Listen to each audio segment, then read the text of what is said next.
அடிப்படையா அலஸ்கான்றது ஒரு காலத்துல ரஷ்யாவோட பகுதியா இருந்தது. அது திரும்பி அமெரிக்காவுக்கு அவங்க 1865 நினைக்கிறேன் அவங்க வித்துட்டாங்க. $7 மில்லியன் வித்துட்டாங்க அந்த காலத்துல. ஒண்ணு நீங்க கவனிக்கணும், புட்டின் கிட்டத்தட்ட 26 ஆண்டுகளா ஒரு நாட்டின் தலைவராக, அதுல நடுவுல ஒரு ஒரு ஒரு 5 ஆண்டுகள் மாத்திரம்தான் ஒரு பிரதமராக இருந்தார். மத்த டைம் எல்லாமே வந்து அந்த நாட்டின் அதிபராக தான் இருந்திருக்காரு அவர். 26 ஆண்டுகள் கிட்ட அவர் இருந்திருக்காருன்னா, ட்ரம்ப் ட்ரம்ப் லெப்ட் ஹேண்ட்லயும் ஜெலன்ஸ்கிய ரைட் ஹேண்ட்லயும் மொத்த யூரோப்பிய கண் பார்வையிலையும் டீல் பண்ணிட்டு இருக்கக்கூடிய ஒரு நபர் புட்டின். கிட்டத்தட்ட ஒரு 10 ஆள் தள்ளி உட்கார்ந்தா எவ்வளவு தூரத்துல இருக்குமோ, இவர் இந்த எண்டு அவர் அந்த எண்டு. கேட்டா சோசியல் டிஸ்டன்சிங் அப்படின்னாரு. அது சோசியல் டிஸ்டன்சிங் இல்ல, உனக்கும் எனக்கும் இவ்வளவு கேப் இருக்கு, நீ தான் வரணும்னு சொல்ற மாதிரி. அதாவது சிம்பாலிசமா அதிகமா பார்ப்பார் புட்டின். வெஸ்ட் நினைக்கிற மாதிரியோ, அமெரிக்கா நினைக்கிற மாதிரியோ, நேட்டோ நினைக்கிற மாதிரியோ அவங்க நினைச்ச மீட்டிங் நடக்கல. அந்த பிரஸ் கான்பரன்ஸ்ல அவர் பேசின கருத்துகள் வந்து முன்னேற்றம் நிறைய இருக்கு, இதுல நாங்க முன்னோக்கி செல்வோம், இந்த சண்டை யாருக்கும் நல்லது இல்லை, அதெல்லாம் அவர் பேசினாரு. கடைசியில ட்ரம்ப் பேசும்போது உடன்படிக்கை எட்டவில்லை, இது அடுத்த கட்டம், நாங்கள் பேச்சுவார்த்தை நடத்த வேண்டியதாக இருக்கும். இந்த போருக்கு, அதாவது தற்காலிக போர் நிறுத்தமானது இதில் எதிர்பார்க்க முடியாது. அதுவே ஒரு ரஷ்யாவுக்கு ஒரு பெரிய வெற்றி. அப்போ மாஸ்கோல நெக்ஸ்ட் மீட்டிங் என்ன, அப்ப ட்ரம்ப்புக்கு வேற வழி இல்லாத ஒரு சூழ்நிலையை கிரியேட் பண்ணி விட்டு, கடைசியில ட்ரம்ப் வந்து ரியாக்ட் பண்ணதை பாத்தீங்கன்னாலோ, ட்ரம்ப்போட பாடி லாங்குவேஜ பாத்தீங்கன்னாலோ, ரஷ்யாவுக்கு அவர் வந்து இணக்கமானவும், இன்னும் சொல்ல போனா கொஞ்சமே ரஷ்யாவுக்கு விட்டு கொடுத்த மாதிரியும் தான் இருந்தது. புட்டின் அவர்கள் அலாஸ்கா செல்லுவதற்கு முன் எந்த நாட்டின் தலைவருடன் போனில் பேசினார்? மோடி அவர்களுடன், இந்திய பிரதமர் கிட்ட. அவர் இந்திய பிரதமர் கிட்ட பேசும்போது புட்டின் வந்து புட்டினுக்கும் நல்லா தெரியும், மோடிக்கும் நல்லா தெரியும், ட்ரம்ப் நிறைய பேசுவார். ரஷ்யா அண்ட் இந்தியா டெட் எக்கானமின்னு சொன்னாரு. டெட் எக்கானமி தலைவர் கூட நீ ஏன் வந்து சிவப்பு கம்பளம் விரிச்சு பேசுற?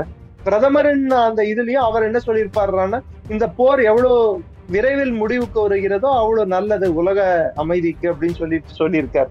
ஆனா இந்த போர் முடிவுக்கு வருவது நல்லது, ஆனால்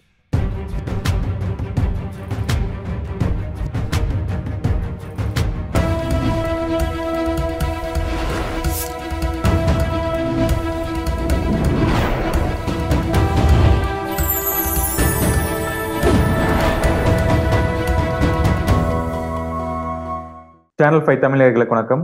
இன்றைய நேர்காணலில் நம்முடன் இருப்பவர் டிஃபென்ஸ் அனலிஸ்ட் திரு நிரஞ்சன் அவர்கள். சார் வணக்கம். சார் வணக்கம். ஜெயந்த் சார், ட்ரம்ப் அவர்கள் அண்ட் ரஷ்ய அதிபர் புட்டின் அவர்களுடைய சந்திப்பு தான் மிகப்பெரிய அளவில் ஒரு நியூஸா வந்து போய்கிட்டு இருக்கு. இந்த சந்திப்புல என்ன நடந்தது? அடிப்படையா அலஸ்கான்றது ஒரு காலத்துல ரஷ்யாவோட பகுதியா இருந்தது. அது திரும்பி அமெரிக்காவுக்கு அவங்க 1865 நினைக்கிறேன் அவங்க வித்துட்டாங்க.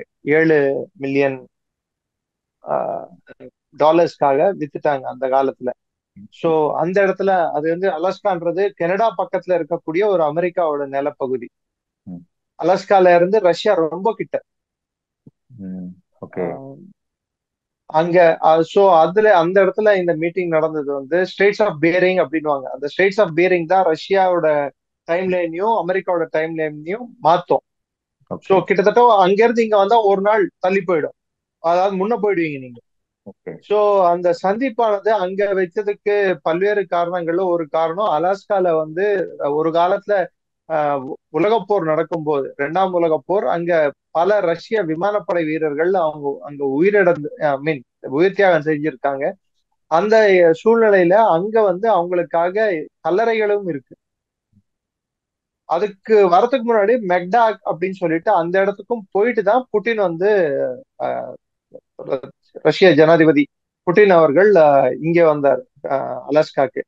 அங்க ட்ரம்ப் சிவப்பு கம்பளம் விழித்து மேல B-52 பாம்பரை பறக்க விட்டு, அதாவது எந்த புட்டினை வந்து போர்க்கைதின்னு அறிவிச்சாங்களோ, மனித உரிமை மீறலுக்காக அவரை வந்து எல்லாரும் கைது பண்ணணும்னு சொல்லிட்டு அறிவிச்சாங்களோ, யார வந்து உலகமே புறந்தள்ளிச்சோ, யார வந்து கலங்கப்படுத்தினாங்களோ அவரையே கடைசியில அமெரிக்க ராணுவம் சல்யூட் அடிச்சு மேல விமானங்கள் பறக்க, சிவப்பு கம்பளம் விரிக்க, ட்ரம்ப் கை குலுக்க வர வைக்க வேண்டிய கட்டாயத்துக்கு வெஸ்டர்ன் வேர்ல்டு தள்ளப்பட்டிருக்கு.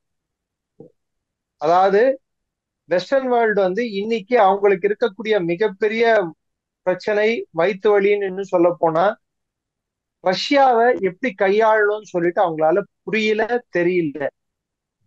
ஒண்ணு நீங்க கவனிக்கணும், புட்டின் கிட்டத்தட்ட 26 ஆண்டுகளா ஒரு நாட்டின் தலைவராக, அதுல நடுவுல ஒரு ஒரு ஒரு 5 ஆண்டுகள் மாத்திரம்தான் ஒரு பிரதமராக இருந்தார். மத்த டைம் எல்லாமே வந்து அந்த நாட்டின் அதிபராக தான் இருந்திருக்காரு அவர்.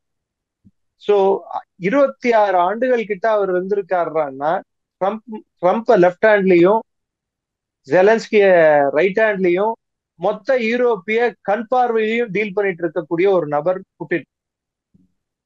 அப்படிப்பட்ட ஒரு புட்டின் வந்து இந்த சந்திப்புக்கு அமெரிக்கா கேட்டுக்கொண்டு இணங்க, அமெரிக்கா வர்ச்சுவலா அவங்க வந்து தயவு செய்து வாங்கன்னு சொல்லி கேட்டுக்கொண்டதுக்கு இணங்க இந்த மீட்டிங் ஆனது ஒரு வாரத்துக்குள் ஏற்பாடு செய்யப்பட்டது. கிட்டத்தட்ட 3 மணி நேரம் இந்த சந்திப்பு நடந்தது. இந்த 3 மணி நேரம் சந்திப்பு வந்து அதற்கு முன்னாடி ட்ரம்ப் அவர்கிட்ட பேசும்போது, அதாவது புட்டின் வருகையை பத்தி 2 நிமிஷத்தை எனக்கு தெரிஞ்சிடும் புட்டின் என்ன சொல்ல போறாருன்றது, விளைவுகள் பயங்கரமா இருக்கும், அது இதுன்னு நிறைய விஷயங்கள் அவர் பேசினாரு. ஆனா புட்டின் அதுக்கு நேர்மாறா அவர் எடுத்து பாத்தீங்கன்னா ட்ரம்ப் புகழ்ந்துட்டார். ஒரு ஆக்கப்பூர்வமான நபர், அவர் வந்து மக்கள் செல்வாக்கு இருக்கிறவர் அப்படின்னு புகழ்ந்துட்டு அவர் வந்து இறங்கின உடனே யாருக்கு என்ன வீக்னஸ்ன்றது புட்டினுக்கு நல்லாவே தெரியும். நீங்க மறந்துடக்கூடாது, கிட்டத்தட்ட 15-16 ஆண்டுகள் அவர் வந்து உளவுத்துறையில ரஷ்யாவின் அதிக பட்சமான ஒரு பதவியை வகித்துள்ளார் உளவுத்துறையிலேயே. அவங்களோட உளவு அமைப்பான எஃப்எஸ்பிக்கு டைரக்டரா இருந்திருக்காரு அவர். அடிப்படையில் ஒரு உளவாளி. சோ ஒரு டைம்ல ஆஞ்சலா மெர்க்கல்னு சொல்லிட்டு ஜெர்மனியோட சான்சலருக்கு நாய்களை கண்டால் பயம். வேணுமென்ட்டு அந்த ரூம்ல ஆஞ்சலா மெர்க்கல் நெகோசியேட் பண்ணும்போது நாயை வந்து அந்த ரூம்குள்ள விட்டாங்க ரஷ்யன்ஸ். இவரோட செல்லப்பிராணியான இவரோட சொந்த செல்லப்பிராணிய. ஆஞ்சலா மெர்க்கலுக்கு வந்து ஒரு பதட்டமும் ஒரு பயமும் ஏற்பட்டது. ரெண்டாவது, புட்டின் இயல்பாகவே ஒரு சமயத்துல ஒபாமாவை 40 நிமிஷம் காக்க வச்சார். ஒரு டைம்ல 4 அவர் காக்க வச்சிருக்காரு சில நாட்டோட அதிபர்களை. போப், இதுக்கு முன்னாடி இருந்த போப் பிரான்சிஸையே ஒரு வாட்டி 50 நிமிஷம் என்னவோ காக்க வச்சிருக்காரு. இது மாதிரி பல்வேறு உலக நாடுகளின் தலைவர்களை காக்க வைக்கிறதும், அதாவது ஒரு 2 நாட்டு அதிபர்கள் உட்கார்ந்து பேசுற டேபிள பாத்தீங்கன்னா பிரெஞ்சு இமானுவேல் மேக்ரானுக்கும் அவருக்கு இருக்கிற டேபிள் டிஸ்டன்ஸ பாத்தீங்கன்னா கிட்டத்தட்ட ஒரு 10 ஆள் தள்ளி உட்கார்ந்தா எவ்வளவு தூரத்துல இருக்குமோ, இவர் இந்த எண்டு அவர் அந்த எண்டு. கேட்டா சோசியல் டிஸ்டன்சிங் அப்படின்னாரு. அது சோசியல் டிஸ்டன்சிங் இல்ல, உனக்கும் எனக்கும் இவ்வளவு கேப் இருக்கு, நீ தான் வரணும்னு சொல்ற மாதிரி. அதாவது சிம்பாலிசமா அதிகமா பார்ப்பார் புட்டின். எதிராளிகளோட பேஷன்ஸ் டெஸ்ட் பண்ணி பார்க்கறதுல புட்டின் வல்லவர். கடைசியில ட்ரம்ப்பையும் ஏர்போர்ட்ல வந்து நிக்க வச்சு அவரை சிவப்பு கம்பளை விரிக்க விட்டு அதுக்கப்புறம் தான் அவர் வந்தாரு. சோ வெஸ்ட் நினைக்கிற மாதிரியோ அமெரிக்கா நினைக்கிற மாதிரியோ நேட்டோ நினைக்கிற மாதிரியோ அவங்க நினைச்ச மீட்டிங் நடக்கல. ஒண்ணு. ரெண்டாவது, நம்ம இதுல பார்க்க வேண்டியது 3 மணி நேரம் மீட்டிங்ல கடைசியில யாரு வந்து அந்த பிரஸ் கான்பரன்ஸ் பர்சூயிங் பீஸ் அப்படின்னு சொல்லிட்டு, நான் அந்த விடிய காலை பிரஸ் கான்பரன்ஸ்க்காக அன்னைக்கு நைட் ஃபுல்லா தூங்கல. கடைசியில 4:30 மணிக்கோ 5 மணி அளவுலதான் அந்த பிரஸ் கான்பரன்ஸ் நடந்தது. அந்த பிரஸ் கான்பரன்ஸ்ல அவர் பேசின கருத்துகள் வந்து முன்னேற்றம் நிறைய இருக்கு, இதுல நாங்க முன்னோக்கி செல்வோம், இந்த சண்டை யாருக்கும் நல்லது இல்லை, அதெல்லாம் அவர் பேசினாரு. கடைசியில ட்ரம்ப் பேசும்போது உடன்படிக்கை எட்டவில்லை, இது அடுத்த கட்டம், நாங்கள் பேச்சுவார்த்தை நடத்த வேண்டியதாக இருக்கும், இந்த போருக்கு நிறைவு இல்லை, அதாவது சீஸ்ஃபயர், அதாவது தற்காலிக போர் நிறுத்தமானது இதில் எதிர்பார்க்க முடியாது, அதுவே ஒரு ரஷ்யாவுக்கு ஒரு பெரிய வெற்றி. ஏன்னா யுக்ரைன்ல இருந்து நேட்டோ நாடுகள் எல்லாம் தற்காலிக போர் நிறுத்தம் வேணும் வேணும் வேணும் வேணும்னு அடிச்சு கேட்டுட்டு இருந்தாங்க. போர் நிறுத்த ஒப்பந்தத்துக்கு ரஷ்யா ரெடி, தற்காலிக போர் நிறுத்தத்துக்கு ரஷ்யா ரெடி இல்லை. கடைசியில ரஷ்யாவின் எண்ணத்தையும் ரஷ்யாவின் சிந்தனையும் வெளிப்படுத்தும் விதமாக தான் ட்ரம்ப் வந்து அவரோட ஸ்டேட்மெண்ட் இருந்தது அந்த புட்டின் சந்திப்புக்கு பிற்பாடு. நீங்க மறந்துடக்கூடாது, எப்பயுமே புட்டின் வந்து ரஷ்ய மொழியில தவிர்த்து ஆங்கிலத்துல எங்கேயும் நீங்க பேசி கேட்டதும் இல்ல, பார்த்ததும் இல்ல. For the first time next meeting will be in Moscow அப்படின்னாரு. ட்ரம்ப்புக்கும் அவருக்கும் நடக்கக்கூடிய சந்திப்பை ஆங்கிலத்தில் அவர் பேச வேண்டிய கட்டாயம் என்ன? ஏன்னா அவர் ரஷ்ய மொழியில பேசியிருந்தா அதை மியூட் பண்ணிருக்கலாம், அதை கடந்து சென்றிருக்கலாம். வேணுமென்ட்டு பிரஸ் கேட்கணும் அப்படின்னு சொல்றதுக்காகவே ஆங்கில மொழியில சொன்னார் அவர், next meeting will be in Moscow அப்படின்னு. அப்போ மாஸ்கோல நெக்ஸ்ட் மீட்டிங் என்ன? அப்ப ட்ரம்ப்புக்கு வேற வழி இல்லாத ஒரு சூழ்நிலையை கிரியேட் பண்ணி விட்டு கடைசியில ட்ரம்ப் வந்து ரியாக்ட் பண்ணதை பாத்தீங்கன்னாலோ, ட்ரம்ப்போட அவரோட பாடி லாங்குவேஜ பாத்தீங்கன்னாலோ, ரஷ்யாவுக்கு அவர் வந்து இணக்கமானவும், இன்னும் சொல்ல போனா கொஞ்சமே ரஷ்யாவுக்கு விட்டு கொடுத்த மாதிரியும் தான் இருந்தது. புட்டின் எந்த விதத்திலையோ அவர் நினைச்சதையோ, அவர் அத எதை வந்து அவர் மனதில் நினைத்து கொண்டு இந்த பேச்சுவார்த்தைக்கு வந்தாரோ அந்த அந்த ஒரு நிலைப்பாட்டில இருந்து ஒரு படி கூட அவர் கீழே இறங்கினதா தெரியல. அந்த மீட்டிங்ல அவர் என்ன சொல்றாரு, ட்ரம்ப் நான் இந்த போற 24 மணி நேரத்துல முடிச்சு காட்டுவேன்னு சொல்ல ட்ரம்ப் இன்னைக்கு 215 நாள் எட்டிட்டு இருக்கு. என்ன சொன்னாருன்னு நீங்க நல்லா பாருங்க. அவர் சொன்னது வந்து, நான் யூரோப்பிய நாடுகள் தலைவர்களோட பேசணும், நேட்டோ தலைவர்களோட பேசணும், ஜெலன்ஸ்கி கூட பேசணும். அப்ப இவங்க கூட எல்லாம் பேசணும்னு நீங்க சொல்லும் போது அப்பயும் புட்டினை வந்து இத்தனை நாள் வந்து நீ அவர் பேச வரல, நான் அது போடுவேன் இது போடுவேன், அதுக்கு இந்தியா மேல வந்து பொருளாதார தடை போடுறது. நீங்க இன்னொரு விஷயம் மறந்துடக்கூடாது. புட்டின் அவர்கள் அலாஸ்கா செல்லுவதற்கு முன் எந்த நாட்டின் தலைவருடன் போனில் பேசினார்? கொஞ்சம் யோசிச்சு பாருங்க. மோடி அவர்களோட. நரேந்திர தாமோதர் தாஸ் மோடி, இந்திய பிரதமர் கிட்ட.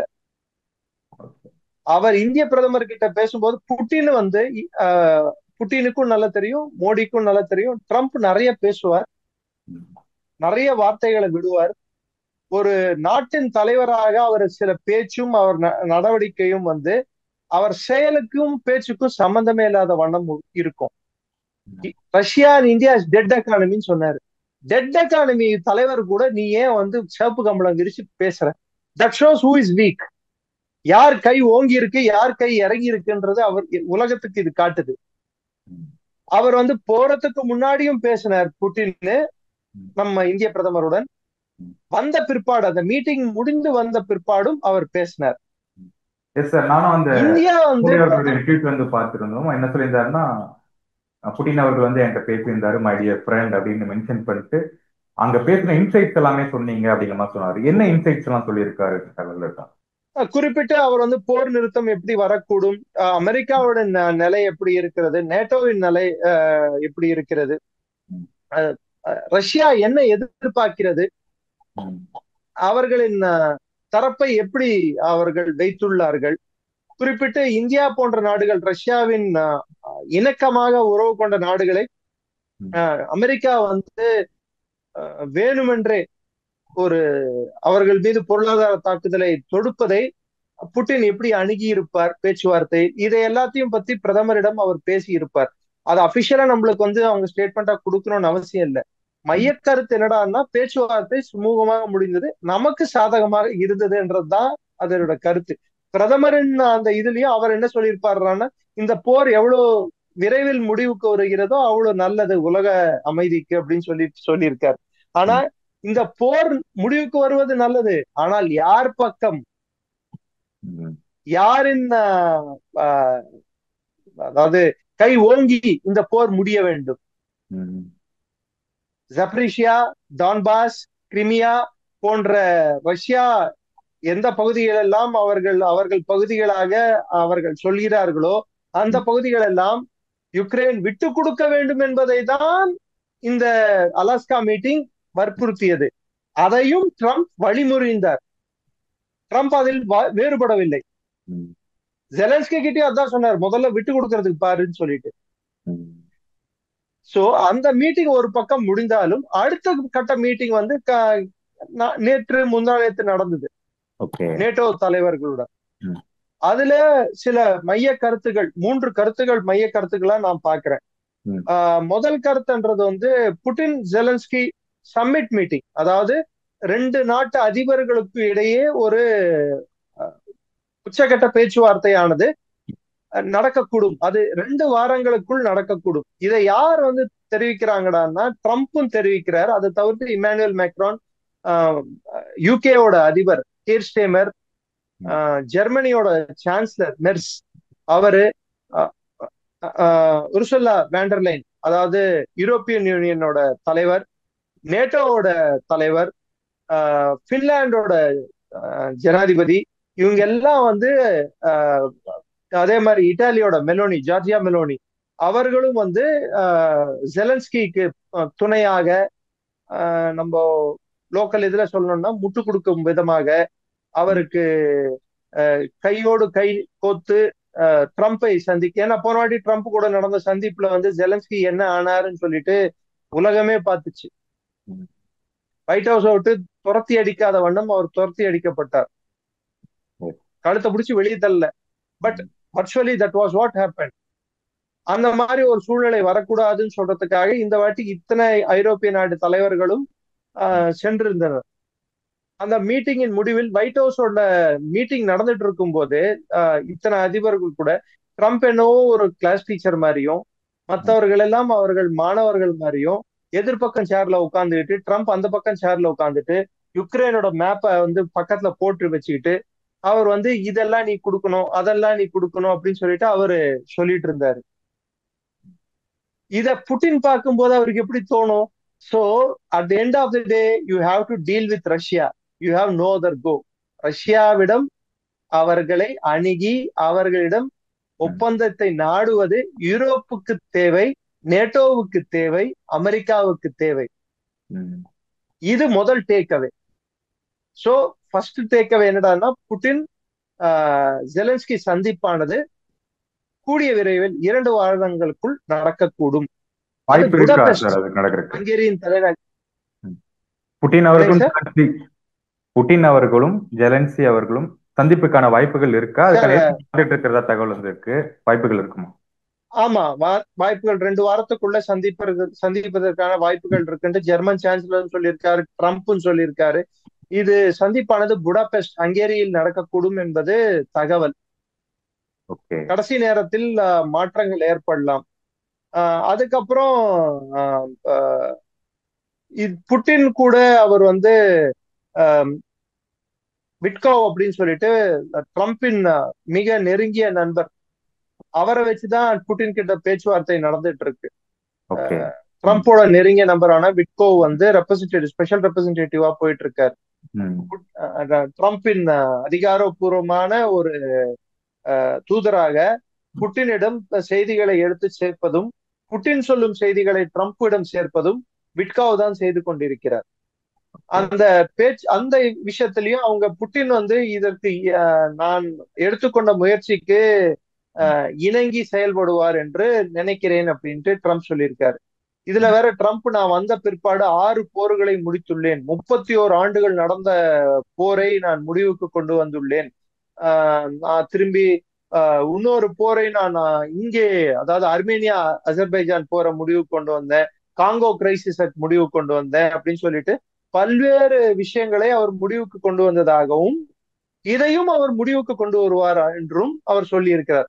இதெல்லாம் எதுக்குடான்னா, எப்பயாவது எனக்கு நோபல் பிரைஸ் கொடுத்துட மாட்டாங்களா, யாராவது வந்து பரிந்துரை பண்ண, ஏன்னா பாகிஸ்தான் பரிந்துரை எல்லாம் ஏத்துக்க மாட்டாங்க.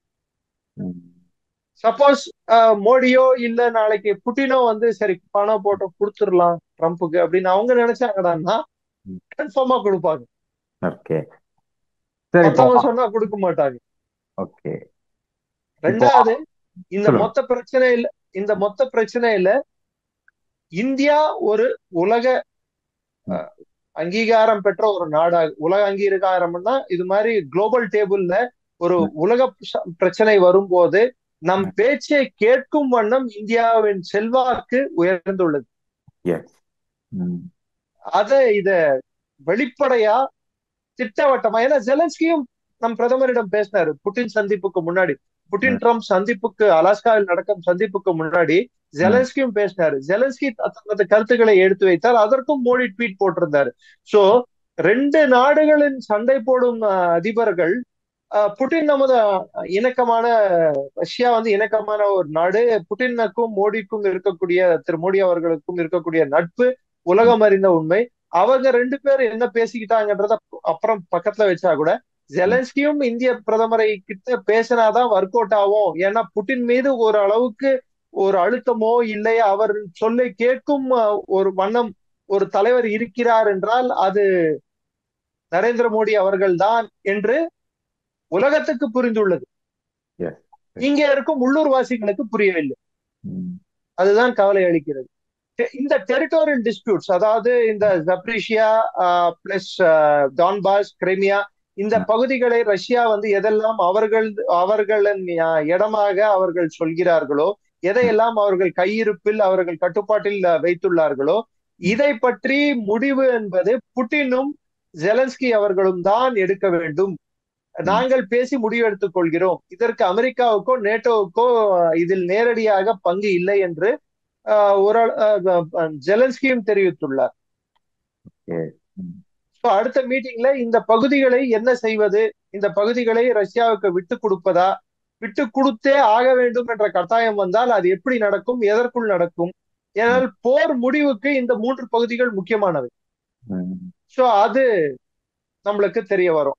அடுத்த நெக்ஸ்ட் டேக் அவே அப்படின்னு எடுத்து பாத்தீங்கன்னா, அக்ரிமெண்ட்டுகள் நடக்குமா, 2 நாடுகளுக்கு இடையே இந்த போர் நிறுத்தம் ஏற்படுமா அப்படின்னு பார்த்தால் ஏற்படுவதற்கான சாத்தியக்கூறும் வாய்ப்புகளும் அதிகமாக இன்று உள்ளன. நெக்ஸ்ட், ட்ரம்ப் கிட்ட அவங்க கேட்டிருக்காது செக்யூரிட்டி கேரண்டி. நேட்டோ நாடுகள் மீது போர் தொடுத்தால் அமெரிக்கா அவர்களுக்காக போரில் ஈடுபடும். அதே மாதிரி அமெரிக்கா மீது போர் தொடுத்தால் நேட்டோ நாடுகள் அணி சேர அமெரிக்கா பின் நிற்கும். இது அவர்களிடையே உள்ள ஒப்பந்தம். இந்த ஒப்பந்தத்தின் கீழ் அந்த நேட்டோவில் சேராவிட்டாலும் யுக்ரைனுக்கு அந்த அங்கீகாரம் கிடைக்க வேண்டும். யுக்ரைன் மீது நாளை இது மாதிரி ஒரு போரை ரஷ்யா தொடுத்தால் அமெரிக்காவும் மற்ற நேட்டோ யூரோப்பிய நாடுகளும் அவர்கள் பாதுகாப்புக்கு வர வேண்டும் என்பது இன்னொரு கோரிக்கையாக வைத்துள்ளார்கள். அதுக்கு ட்ரம்ப் வந்து நேரடி பதில் சொல்லாமல் யூரோப் உங்களின் பாதுகாப்பை பார்த்துக் கொள்வார்கள், எங்களால் முடிந்ததை நாங்கள் செய்வோம் அப்படின்னு சொல்லியிருக்காரு தவிர்த்து அழுத்தம் திருத்தமா உன்னை நான் காப்பாத்துறேன்னு சொல்ல. இத புட்டின் ஒத்துருப்பாரா? இது மாதிரி நேட்டோவோட பாதுகாப்பை அவரின் பகுதியில் அவரின் கட்டுப்பாட்டில் வரக்கூடிய ஒரு சில இடங்கள், அதாவது இந்த ஈஸ்டர்ன் யூரோப் பண்ற அந்த பகுதியில் அங்கே வந்து நேட்டோ நுழைவதை அவர் எந்த அளவுக்கு ஒற்றுக்கொள்வார் என்பது காலம்தான் பதில் சொல்லும். நாம் பொறுத்து பார்க்க வேண்டும். அதே செக்யூரிட்டி கேரண்டின்னு இன்னொரு இது என்னடான்னா, யுக்ரைன் ராணுவத்துக்கு $90 பில்லியன் வரை பண உதவி அளிக்க வேண்டும், அவர்களுக்கு தேவையான உபகரணங்களை கொடுக்க வேண்டும் என்பது இமானுவேல் மேக்ரோன் பேசியுள்ளார். இதை ட்ரம்ப் எப்படி எடுத்துக்கொள்வார்? ஏன்னா ஆல்ரெடி போன வாட்டி யூரோப்பியன் யூனியனும் ட்ரம்ப்புக்கும் நடந்த பேச்சுவார்த்தையில நீங்க யுக்ரைனுக்கு வெப்பன்ஸ் கொடுக்கணும்னா $600 பில்லியன் அமெரிக்கா கிட்ட இருந்து நீங்க வெப்பன் வாங்கி நீங்க கொடுத்துக்கோங்க, நான் டைரக்டா கொடுக்க முடியாதுன்னு சொல்லிட்டாரு. அதாவது உங்கள் போரில் எனக்கு என்ன வேலை, என் வேலை நோபல் பரிசு கிடைத்து விட்டால், என் வேலை இந்த போரை நிறுத்தி விட்டேன் என்று எனக்கு நோபல் பரிசு வந்து விட்டால் அது போதும் எனக்கு என்று ட்ரம்பின் நிலையாக உள்ளது. உங்கள் நேரத்துக்கும் நேர்காணலுக்கும் மிக்க நன்றி. வணக்கம் சார். வணக்கம். ஜெயஹிந்த்.